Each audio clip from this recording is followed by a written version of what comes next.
Based on partly on the 1975 and 78 movies, Yeah. but I think the director really went back to Alexander Key's 1968 novel. And I don't know for you whether there was an easy sort of way into playing a struggling astrophysicist, or whether there was just a kind of a cartoon element to it that you thought, well, we're in this kind of movie, so it's quite easy to get here. You know, it was interesting because, oddly enough, I played a rocket scientist in Snake Eyes and a contingency analyst in a television show I did called Threshold, and so somehow I've duped people into thinking I'm intelligent, and somehow I can pull it off. I loved this character so much, and I did end up doing a fair amount of research, and just for me, it's more about, because obviously this is there is a levity to this movie, so we're not going super deep into her, brainiac ways.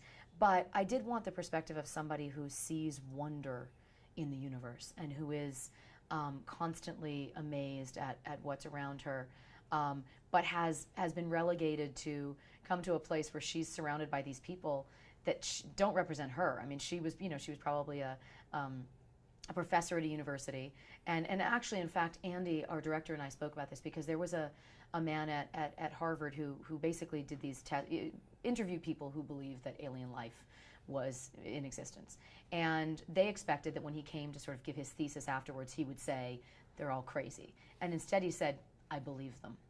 And he was sort of like, oh, whoa, we can't have that perspective, like that. Harvard can't stand for it. And so we wanted it to be that sort of Alex had ended up getting,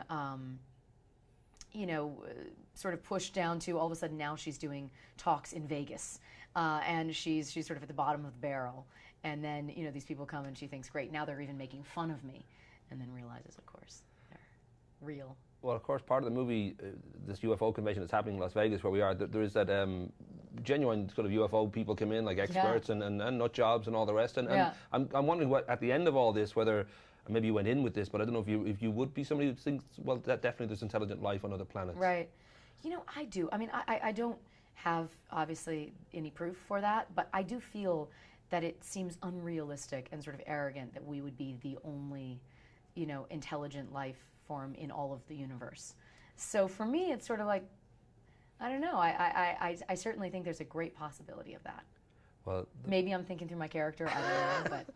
Given that there may be intelligent life on other planets, I've been in Vegas now for the last 2 days, and I'm in a country where Bush was president for 8 years. I'm wondering whether you think there's intelligent life on this planet, because this is not the place to find it. Yeah, no, it's Vegas is a pretty wild place. I mean, all I can say is, we have Obama. And I think that gives a lot of hope for the world and for everything. We are such a small planet, and if we can all be in this together, we'll be in a lot better place. So, I tend to be an optimist anyway, and I always think that we have to go through hard times to get to something better. So I feel like we've I don't know that we're going to find it here in Vegas, but. Have you gambled yet, by the way? No, actually, no. I flew Aer Lingus. That was a big enough gamble for me. So you gambled enough. Yeah. With your life. I feel I've been lucky enough. I'll just stick with that. I don't want to push my luck. Very good. I should, because I'm over from Ireland, I have to crowbar this in, and because a good reason to crowbar it in would be the beautiful Ciarán Hinds basically plays the Men in Black here, and I don't know whether you and all your travel, because you're a jet-setting superstar, I don't know whether you've managed to ever land in Ireland or get over there. You know what? I did a miniseries for the BBC years ago called The Buccaneers. And we shot, actually, mostly in the English countryside, but we went up to the Giant's Causeway, which was honestly perhaps the most beautiful place I've ever seen in my life. It was just absolutely exquisite. And then I got the story of how, theoretically, the giant walked on those stones.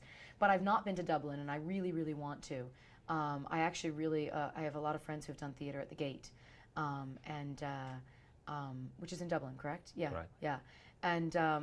And Kieran, I adore. We had a fun time in Vegas. He's a fun person to be in Vegas with. Better luck with the slot machines than me, though.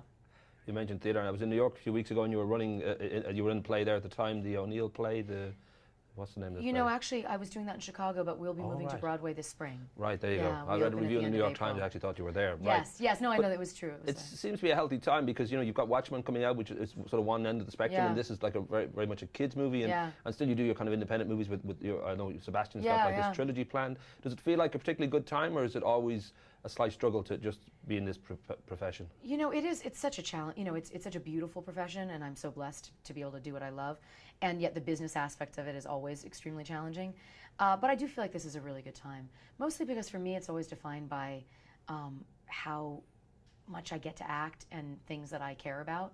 And certainly, for me, you know, to be able to go from I was doing Righteous Kill at the same time as I was doing Watchmen, and those were both very dark, different roles from each other, but it was so great to come and be able to do this, where I got to sort of, it was just a lot more levity and be this kooky astrophysicist. And certainly Eugene O'Neill's Desire Under the Elms is, it's an extraordinary role, and a role that very rarely do women get in film, for sure. So to be able to span that gamut, and, you know, it's what I want to do for the rest of my life, so it's nice to be able to mix it up. Rock and roll. I'll be giving the friendly finger. Very nice to talk to you, ma'am. So good to see you. This Sebastian, he's doing